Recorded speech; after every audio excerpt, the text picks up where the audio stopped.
My dear, आपने पिछले class में इटली में थे और आज बहुत जल्द इटली से हम लोग निकल जाएंगे और कहाँ चले जाएंगे? जर्मनी। और इटली में जो थे आपने, तो इटली जो बिखरा हुआ था पहले और वर्तमान में जो एक हुआ है उसी का अध्ययन कर रहे थे आप। उसको एक करने में जो तीन विद्वान का मैंने योगदान बताया था, मेजनी, काउंट काबूर और गैरीबाल्दी, तीनों व्यक्ति का अहम भूमिका है बिखरे हुए इटली को एक करने में। उन्हीं तीनों में से दो का बता चुके थे हमने कि कौन सा काम किए, क्या योगदान है, मेजनी और काउंट काबूर का, और आज बताएंगे गैरीबाल्दी। मेरे साथ आप लोग भी अपनी कॉपी के बीच में स्टार देके लिखिए। ये क्लास कौन क्लास है? 10B इतिहास ना? Yes sir. इतिहास इकाई कितना का शेष नहीं, मतलब कुछ पढ़ा दिया है, शेष जो पॉइंट है वो पढ़ेंगे। और टॉपिक है आपका क्या? इटली के एकीकरण में गैरीबाल्दी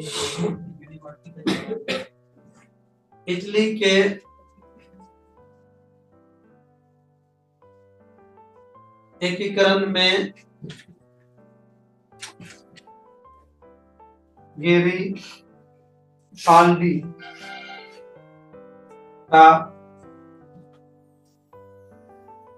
योगदान। इसलिए के एकीकरण में गैरीबाल्दी का योगदान, गैरीबाल्दी का योगदान। इसको नहीं, ये कपड़ा इसको मत खोलना, ये तो बच्चा है ना, वो तो घुमा के जो देते हैं वो राजा का होता है, जो मेन पॉइंट होता है उसको घुमाना है। ये तो छोटा छोटा चीज है ना। आ जाओ मेरी, शांत हो जाइए, एक बार पेन नीचे रखिए, बिल्कुल शांत हो जाइए। मैं बताने जा रहा हूं उस व्यक्ति के विषय में जो इटली को समझिए कि एकीकृत होने का अंतिम क्षण में पहुंचा दिया था, अंतिम गोदाम पर पहुंचा दिया था। अर्थात इसी व्यक्ति के डिसीजन से इटली का एकीकरण का सारे बाधाएं दूर हो गई थी। आइए अब इसके बात करते हैं। गैरीबाल्दी, गैरीबाल्दी माय डियर, दक्षिणी इटली के एक महान राष्ट्रवादी व्यक्ति थे ये। और पेशा मतलब धंधा से ये नाविक थे, नाव चलाते थे। लेकिन देश प्रेम की भावना इसमें कूट कूट कर भरा हुआ था। और इन्होंने जब देखा कि काउंट काबू, इससे पहले देखे थे ये जो दो भाग में मान लीजिए इटली था, तो इधर कौन? दक्षिण, उत्तरी नहीं, और इधर दक्षिण। तो इधर कौन था? काउंट काबू नहीं, काउंट काबू ये चल रहा था। इधर कौन गिर गया? गैरीबाल्दी। तो मैंने जब देखा कि उत्तरी इटली को काउंट काबू पूरा समेट रहा है, ये भी दक्षिणी इटली को समेटना शुरू कर दिया। तो ये पेशा से नाविक, और एक और गुण था इसमें, वो था तलवार चलाने में निपुण थे, अर्थात बहुत महारथी हासिल किए थे तलवार चलाने में। इसको लग रहा था कि मेरे हाथ में एक तलवार दे दिया जाए और मेरे सामने अगर लाखों आदमी रहे तो उसको मैं अकेले काट कूट के हरा सकता हूं। इतने इसमें आत्मबल था। और आप एक चीज और देखिएगा, जो जिस टाइप का रहता है दोस्त भी लगभग उसी टाइप का उसको मिलता है। इसका दोस्त तब भी था उसी तरह से उल्टा खोपड़ी का, सब पूरा फाती मिलाकर इन्होंने क्या किया, जितने भी दोस्त थे सबों को मिलाकर एक हथियारधारी सेना बना दिया। ये देखो यूज किया दोस्त का, सब इसने सेना बना दिया, हथियारधारी सेना। किसी के पास फरसा तो कोई तलवार तो कोई बंदूक तो कोई ये कोई ना कोई हथियार था सबके पास, वो मिला के सेना बना दिया। और सेना किस लिए बना था?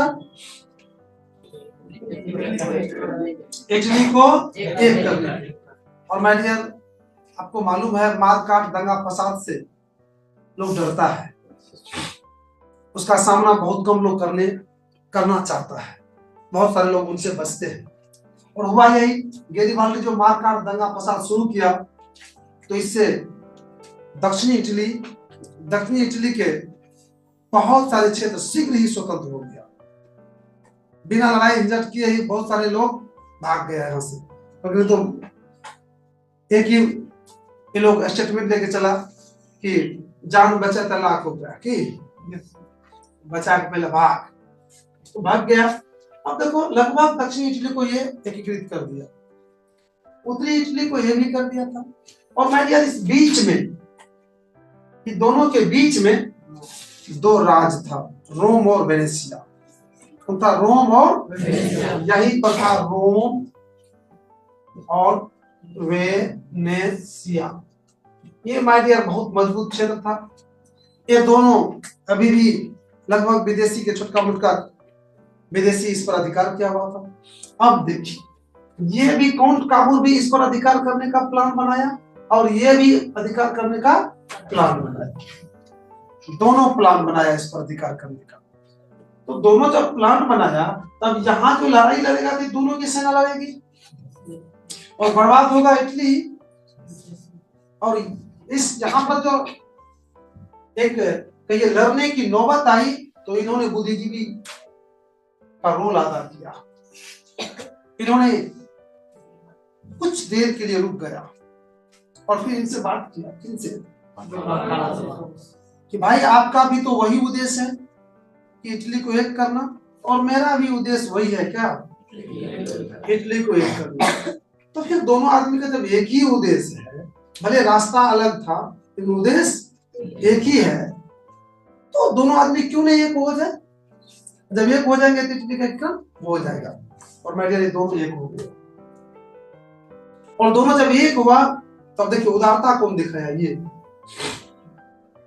गेरिबाल्डी ने जितने भी क्षेत्र जीते हुए थे सभी क्षेत्र बिना किसी शर्त पर, बिना किसी संधि से, बिना किसी मांग से, पता नहीं फिरौती में कोई दीजिए, इसको दे दिया, इसको काउंट काबूल को दे दिया।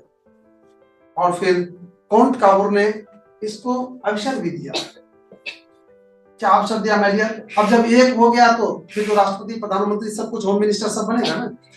इसको ऑफर दिया कि आपने इतना बड़ा त्याग किए हैं तो कोई डिमांड नहीं, सारे क्षेत्र को हमको दे दिए हैं तो मैं भी आपको कुछ देना चाहता हूं। आप बताइए कौन सा पोस्ट लीजिएगा, होम मिनिस्टर, प्रधानमंत्री, मुख्यमंत्री, राष्ट्रपति, क्या बनिएगा बताइए। इन्होंने तुरंत हाथ जोड़ लिया, कहा मुझे कोई पोस्ट नहीं चाहिए, मुझे एक ही लालसा थी कि इस इटली का जो एकीकृत हो तो उसमें मेरा भी योगदान हो और मेरा योगदान इन्हें, मैं ही आज इसका क्रेडिट ले रहा हूं। लिया भी ना, अगर ये नहीं देता तो लेट हो सकता था, तो सारा क्रेडिट किस पर चल गया, गेरिबाल्डी पर। गेरिबाल्डी ने बिना शर्त पर दे भी दिया और इसी से एकीकरण के रास्ता बिल्कुल साफ हो गया। तो आज अगर देखा जाता है तो एकीकरण का सारा क्रेडिट इसी को दिया गया और गेरिबाल्डी का मुझे कुछ नहीं बनना है। और मैंने बिल्कुल प्रेम से यहीं से मूव हो गया और फिर चल गया कहाँ, उसी जगह पर नाव चलाने के लिए। फिर से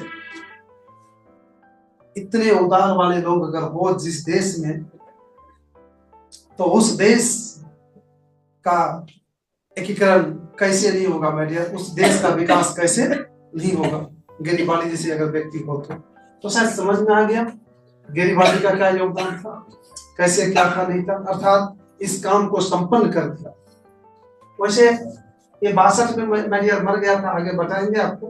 1862 में डेथ हो गया था, लेकिन उससे पहले ही वार्तालाप हो गई थी और तय हो गया था कि रास्ता साफ हो गया था। थोड़ा सा टाइम लगा था, लेकिन इसके बाद 1871 में जाके क्या हुआ था, बिल्कुल आधिकारिक रूप से। लेकिन 62 से पहले ही दोनों के समझिए तो एकीकृत हो गया था, लेकिन आधिकारिक रूप से 1871 में हुआ था। रोम नहीं हुआ था इटली में शामिल। हाँ, सब शामिल हो गया 1871 में। उससे पहले नहीं। हाँ, उससे पहले ये लोग चल रहा था तिकड़मबाजी, कुछ इधर उधर हो गया शायद। तो चलिए अब शुरू कीजिए। देखिए गैरीबाल्डी पेशा से नाविक थे। पेशा में पैसा कैसे लिखना है, एक दिन ध्यान देना। देखो ये जो पैसा पैसा होता है, इसका मतलब रुपया पैसा, एक होता है पैसा। ये जो होगा मैं डियर पैसा, ये होता है व्यवसाय धंधा। क्या क्या धंधा करते हैं, दोनों में अंतर है। ये नहीं होना चाहिए यहाँ पर, क्या होना चाहिए ये, क्योंकि गैरीबाल्डी पेशा से नाविक थे।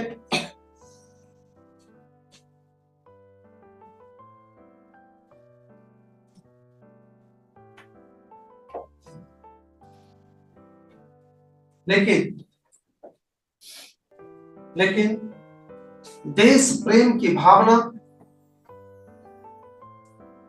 देश प्रेम की भावना इसमें कूट कूट कर भरा हुआ था।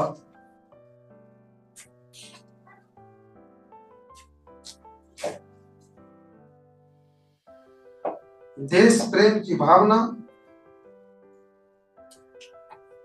इसमें कूट कूट कर भरा हुआ था। देश प्रेम की भावना कूट कूट कर भरा हुआ था। अतः दक्षिणी इटली को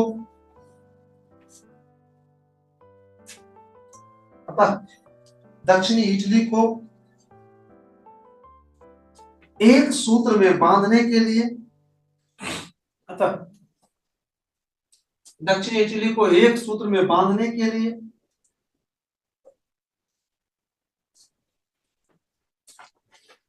एक सूत्र में बांधने के लिए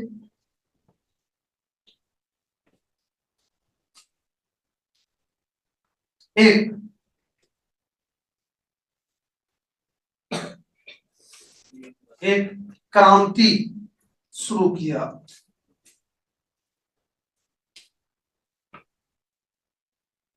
जिसको सफल बनाने के लिए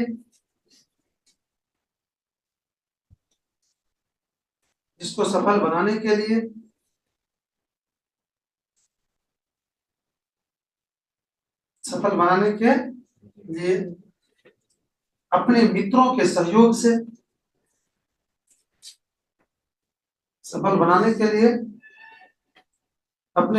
के सहयोग से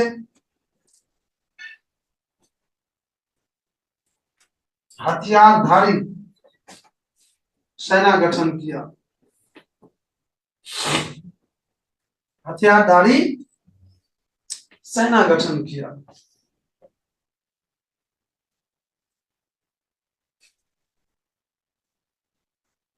जिसके द्वारा हथियारधारी सेना गठन किया, जिसके द्वारा शीघ्र ही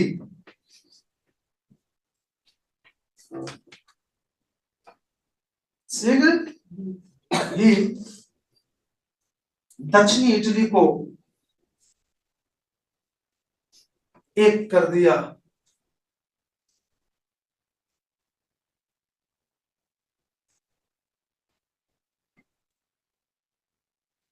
दक्षिणी इटली को एक कर दिया और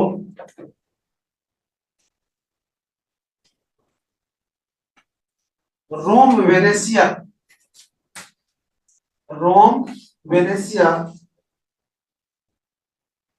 रोम, वेनेसिया पर अधिकार करने का योजना बनाया।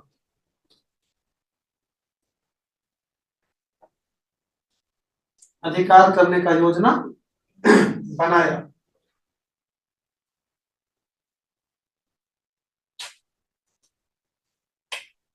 आइए ऊपर ही आइए आप। अधिकार करने का योजना बनाया। इस क्रम में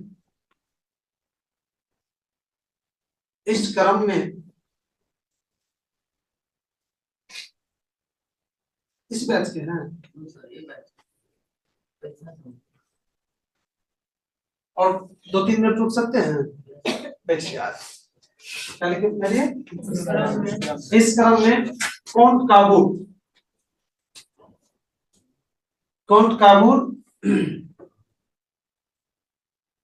काबूल से मुलाकात हुई।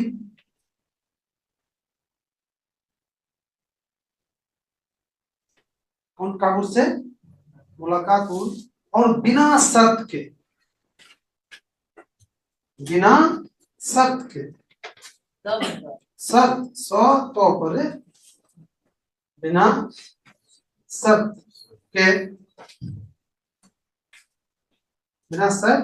के अपने जीते हुए क्षेत्र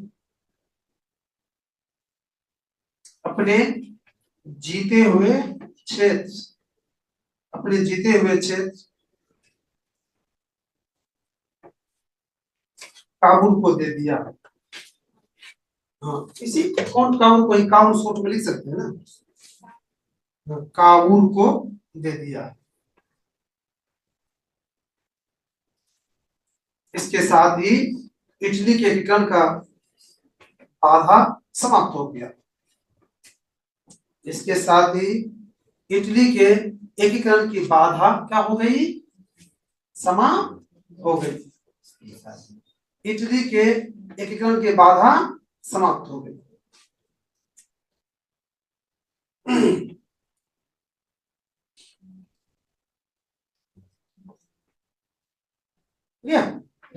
इटली एकीकरण की बाधा। अच्छा मैं अभी तो आप लोग की परीक्षा और इच्छा नहीं स्कूल में, अभी हम लोग को 1 महीना कम से कम बढ़िया से खींच देते हैं। नहीं, परीक्षा भी होगी तो डिस्टर्ब नहीं होगा, याद रखिएगा।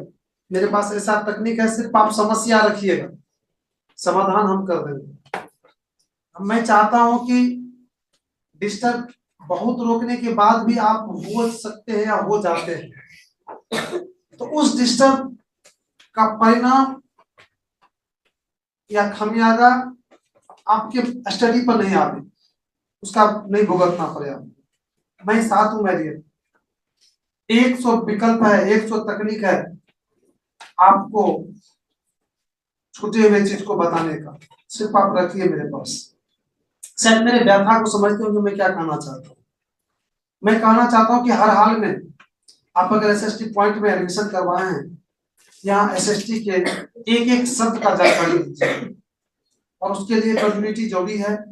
अगर आप किसी भी कारण से डिस्कनेक्ट होते हैं, डिसकंटिन्यू होते हैं, तो आप हमको बताइए, मैं आपको फिर से कंटिन्यूटी कर सकता हूँ।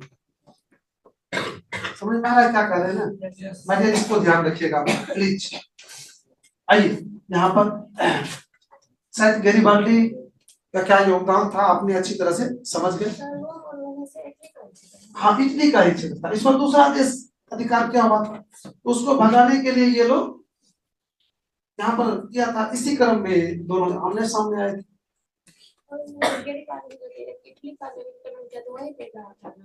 हाँ हाँ, दक्षिणी इटली का, जैसे अपने भारत में उत्तरी भारत अपना लोग मानते हैं। हाँ हाँ, अपने ही देश में नौ चला नाविक थे। नौ का मतलब ये नहीं कि ये बड़ा नौ, नाविक मतलब वो बड़का नौ चलाते थे, तब ने इतना बड़ा सोच रखते थे। हो गया? तो नदिया अब चले हम लोग अगला पॉइंट बताइए क्या है।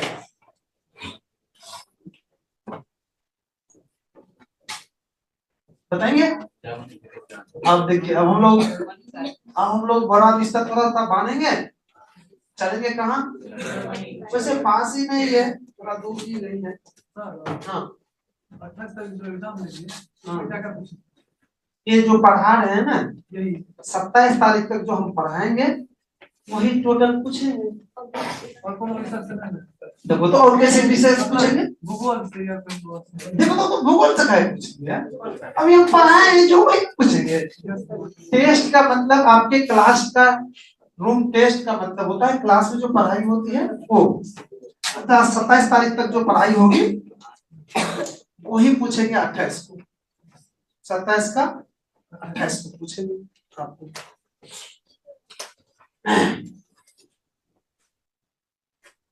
उसी दिन सबका तख्ता पलट होगा ना, सबका सीट चेंज खटाखट। जर्मनी का एक आप लोग भी लिखिए। अरे अभी तक तो अपना अपना रंग हमको आने ही नहीं दिया है कोई ना, ये डिस्टर्ब हो जाता है, समय नहीं मिल पाता है। देखते हैं आधा घंटा उधर, ये आप लोग का छोटका मोटका झेल, आप लोग इस में पता नहीं क्यों नहीं कदम से कदम मिला के मेरा चल रहे हैं। शेष बच्चे जो भी है मैं देखो देख रहे हैं ये वाला कैसे कदम से कदम मिला के चल रहा है। उस टाइम आके डिस्टर्ब नहीं करेगा। उस टाइम का मतलब समझे, 4 बजे नहीं, 4 बजे से पहले फीफा आके जमा करेगा। कोई गड़बड़ी है तो ठीक करेगा। समय तुमको सुन के आश्चर्य लगेगा, देख के आश्चर्य लगेगा कि 4 बजने में 2 मिनट पहले ही पूरा विद्यार्थी आ जाता है, ठसम ठस इसमें हो जाता है। रात से बिल्कुल 4 ऐसे बजेगा ना, ऐसे क्लास में पॉइंट देखा जाएगा। शुरू टोटल स्टूडेंट आ भी जाते हैं, देखा उस टाइम पर कोई डिस्टर्ब नहीं। जो एक दो बच गया था फी वाला, उसको कह दिए कि उससे पहले आके अपना फी क्लियर कर लीजिएगा। आ रहे ये सबको कहेंगे इधर वो जाएगा, तो वो 3 दिन के बाद आएगा, तो ये 100 टका जमा नहीं करेगा। जर्मनी का एक भी कर